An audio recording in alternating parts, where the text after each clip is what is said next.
So hello guys, कैसे हैं आप सभी। अभी आपके लिए अगर आप क्लास 10th के स्टूडेंट हैं या फिर 10th में आने वाले हैं तो आपके लिए वीडियो बहुत यूजफुल है। आपके सामने मैथमेटिक्स में चॉइस रखा जा रहा है कि भाई हम स्टैंडर्ड मैथमेटिक्स ले या बेसिक मैथमेटिक्स ले। सो आप डिसाइड करने में थोड़े से प्रॉब्लम फेस कर रहे हो कि भाई मेरे लिए कौन सा मैथमेटिक्स जो है सुटेबल रहेगा। सो मैं आपके सभी सवालों का जवाब देने वाला हूं। सो वीडियो को एंड तक देखिएगा ताकि अंडरस्टैंड कर पाओ कि आपके लिए स्टैंडर्ड बेनिफिशियल है, बेसिक बेनिफिशियल है। सबसे पहले हम समझते हैं स्टैंडर्ड और बेसिक में डिफरेंस क्या है या सिमिलरिटीज क्या है। सबसे पहली सिमिलरिटी कि भाई स्टैंडर्ड और बेसिक में ना कुछ भी डिफरेंस नहीं है, सिलेबस उतना ही है दोनों के लिए। जितना आपको स्टैंडर्ड के लिए पढ़ना होगा उतना ही आपको बेसिक के लिए पढ़ना होगा। मैथमेटिक्स जो क्लास 10th की जो मैथ्स की जो बुक है उस वही दोनों को ही पढ़ना है। ऐसा नहीं है कि सीबीएसई ने स्टैंडर्ड वालों के लिए अलग से किताबें बनाई है और बेसिक वालों के लिए अलग से किताबें बनाई है। सिलेबस सेम है, सेम बुक है, सब कुछ सेम पढ़ना पड़ेगा। अब ये है सिमिलरिटीज, सबसे पहले कॉमन सिमिलरिटी। सेकंड थिंग्स कि भाई डिफरेंस क्या है। डिफरेंस देखो, डिफरेंस जो है ना सिलेबस में तो कुछ भी नहीं है, आपको बताया।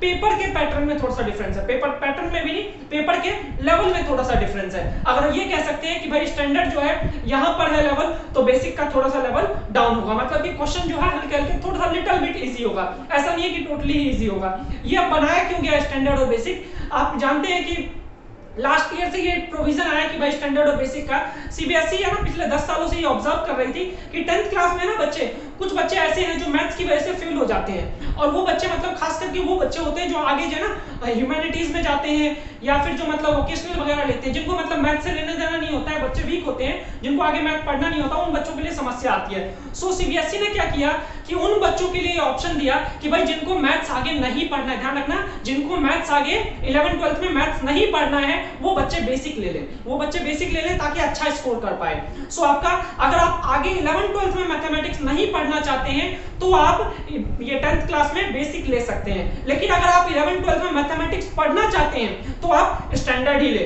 इसके अलावा और आपके पास कोई ऑप्शन नहीं है। और इसके अलावा ये था मतलब लास्ट ईयर तक का प्रोविजन। अब इसमें भी ये बोला गया था कि अगर कुछ बच्चे मान लो बेसिक ले लिया, अब फिर आगे अभी तो हमें नहीं पता, हमने जल्दबाजी में बेसिक ले लिया और 11th में मेरा मन कर गया कि भाई मुझे मैथ्स पढ़ना है, तो उसके लिए भी सीबीएसई ने प्रोविजन दिया कि भाई कंपार्टमेंट का जब एग्जाम होगा ना तो उस टाइम पे फिर से बच्चे को एक बार फिर से एग्जाम देना होगा। और आप फिर से एग्जाम देने के बाद स्टैंडर्ड का एग्जाम देना होगा, पहले बेसिक बेशक से दिया हो, बाद में स्टैंडर्ड का एग्जाम देने के बाद आप क्वालिफाई करने के बाद फिर फर्दर मैथमेटिक्स पढ़ सकते हैं। और इसके अलावा जो है इस बार से है ना 11th-12th में भी मैथमेटिक्स दो तरह के हो गए। सो इन सभी सवालों को आप कंफ्यूज कर रहे होंगे कि भाई क्या क्या बता रहा हूं, तो सभी सवालों का ध्यान से समझेंगे। सो आगे मतलब कि आगे फ्लो चार्ट बनाकर दिखाता हूं प्रॉपर ढंग से। सो देखिए, आप अगर क्लास 10th में हैं, अगर आप क्लास 10th में है तो आपके पास दो ऑप्शन है कि भाई पहला ऑप्शन ये है कि भाई जो मैं अगर 11th-12th में नहीं मैथमेटिक्स पढ़ना चाहता हूं तो मैं बेसिक मैथमेटिक्स ले लूं, तो मैं बेसिक मैथमेटिक्स ले लूं। या फिर अगर मुझे आगे पढ़ना है, अगर मुझे साइंस या कॉमर्स लेना है और मैथ्स पढ़ना है साथ में, तो मैं स्टैंडर्ड लूंगा। सो अब जो है कि अगर मान लो मैंने बेसिक ले लिया तो बेसिक लेने के बाद भी कुछ बच्चे होते हैं कि आगे मैथ्स पढ़ना चाहते हैं। 11th-12th में भी आपके दो तरह के मैथमेटिक्स है, ये था 10th में दो तरह के मैथमेटिक्स, 11th-12th में भी दो तरह के मैथमेटिक्स है। 11th-12th में दो तरह के मैथमेटिक्स कौन कौन सा है ये समझिएगा। 11th-12th का जो मैथमेटिक्स है, सो देखो 11th-12th में जो दो तरह का मैथमेटिक्स है ना, एक है आपका सिंपल मैथमेटिक्स जिसको बोलते हैं मेन मैथमेटिक्स, और एक है अप्लाइड मैथमेटिक्स। ये इसी साल से आया है, 2020 से आया है, इससे पहले नहीं था। तो अगर देखो, अगर आप बेसिक लेते हो ना, बेसिक लेते हो तो उसके बाद आपके पास है ना सिर्फ सिंगल ऑप्शन होता है, मैथ्स नहीं पढ़ना कोई बात नहीं, बेसिक वाले के पास दो ऑप्शन है। एक तो ये कि भाई मैथ्स को कर दो टाटा बाय बाय, मैथ्स को कर दो टाटा बाय बाय, ह्यूमैनिटीज लो, आर्ट्स लो, वोकेशनल लो, आप आराम से प्रोसीड करो। दूसरा बच्चा ये है कि भाई बोलता है मैं मैथ तो पढ़ना चाहता हूं, मेरा मैथ में इंटरेस्ट है, पहले नहीं था अब बन गया, तो कोई बात नहीं भाई, वो अप्लाइड मैथमेटिक्स पढ़ सकता है, वो अप्लाइड मैथमेटिक्स पढ़ सकता है। अप्लाइड मैथमेटिक्स में डिफरेंस क्या होगा ये भी अभी बातचीत करेंगे। और स्टैंडर्ड वाला के पास दोनों ऑप्शन होता है, स्टैंडर्ड वाले के पास दोनों ऑप्शन होता है, वो मेन मैथ को भी पढ़ सकता है और इसके अलावा अप्लाइड मैथ को भी पढ़ सकता है। मेन मैथमेटिक्स और अप्लाइड मैथमेटिक्स, मतलब कि अगर आपको साइंस या कॉमर्स लेना है तो आपको स्टैंडर्ड में जाना होगा, साइंस या कॉमर्स लेना है तो स्टैंडर्ड में जाना होगा। अब मुद्दा ये है कि भाई साइंस क्या होता है, कॉमर्स क्या होता है, इन सभी के बारे में बातचीत करूंगा।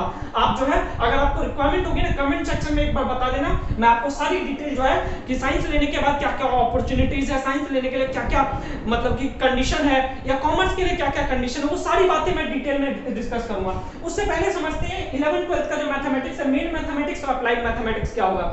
मेन मैथमेटिक्स तो जो आप जानते हैं, जो अभी तक पढ़ रहे हैं बच्चे, उसमें सारा सिलेबस पढ़ना पड़ेगा, जो अभी है सब कुछ पढ़ना पड़ेगा।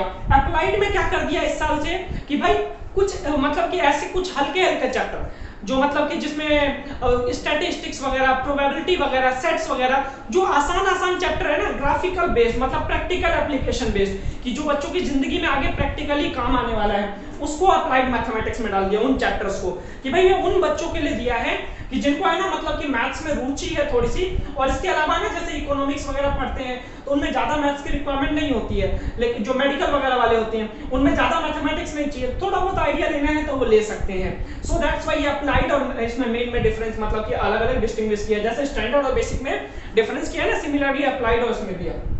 सो स्टैंडर्ड और बेसिक में आप फैसला ले पा रहे हैं कि स्टैंडर्ड अगर आपको आगे साइंस पढ़नी है, कॉमर्स पढ़ना है विद मैथ, तो आपको स्टैंडर्ड लेना पड़ेगा और कोई ऑप्शन नहीं है। और अगर मतलब कि बेसिक नहीं पढ़ना आगे मैथमेटिक्स, तो आपको बेसिक लेना है। अब मुद्दा ये है कि मान लो अभी मैंने बेसिक ले लिया, मेरा मन कर गया भाई 11th में कि भाई मैं मैथ्स लूं, साइंस लूं, मेरे नंबर आ गए, कुछ बच्चे होते हैं, मैक्सिमम बच्चे इस चीज पर डिपेंड करते हैं कि भाई मार्क्स आएगा तो सोचेंगे, तो भाई देखो उनके लिए भी प्रोविजन है, सीबीएसई ने क्या रखा है, मान लो अगर अभी आपने बेसिक ले लिया ना और आपके 10th में अच्छे मार्क्स आ गए और आप चाहते हो कि भाई साइंस पढ़ना चाहते हो या कॉमर्स पढ़ना चाहते हो, विद मैथ पढ़ना चाहते हो, तो उसके लिए आपको क्या करना होगा, स्टैंडर्ड मैथमेटिक्स का कंपार्टमेंट वालों के साथ एग्जाम देना होगा। जो कंपार्टमेंट वाले बच्चे होंगे ना उनके साथ आपको एग्जाम देना होगा, और स्टैंडर्ड का एग्जाम क्वालिफाई करने के बाद आपका जो बेसिक वाला धब्बा है वो हट के दोबारा स्टैंडर्ड वाला आ जाएगा। सो दैट्स व्हाई अभी आप एक बार थोड़ा सा इत्मीनान से तसल्ली पूर्वक सोचिए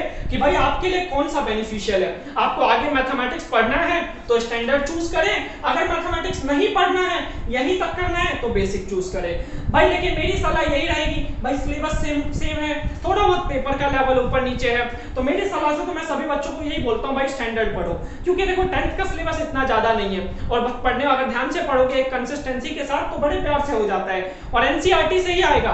बेसिक में भाई टोटली एनसीईआरटी से आएगा, स्टैंडर्ड में हल्का फुल्का भाई 10 से 12% जो है ना बाहर से क्वेश्चन उठते हैं, और वो भी पैटर्न जो है ना एनसीईआरटी का ही रहेगा। सो दैट्स व्हाई जो है मैं आपको यही सलाह दूंगा स्टैंडर्ड लो, और इस बार से जो है आपका सिलेबस जो मतलब पेपर का पैटर्न है टोटली चेंज हो गया है, कि भाई टोटली चेंज क्या हो गया है कि पहला कि भाई 50% एमसीक्यूज होंगे और 50% जो है थियोरेटिकल होंगे। नेक्स्ट वीडियो में इसको डिटेल में मैं डिस्कस करूंगा। सो आज के लिए इतना ही रखता हूं, उम्मीद करता हूं स्टैंडर्ड और बेसिक में आपको डिफरेंस समझ में आया होगा, बाकी बातचीत नेक्स्ट क्लास में करूंगा। तब तक के लिए दुआओं में याद रखिएगा। गुड बाय, टेक केयर, ध्यान रखिएगा अपना।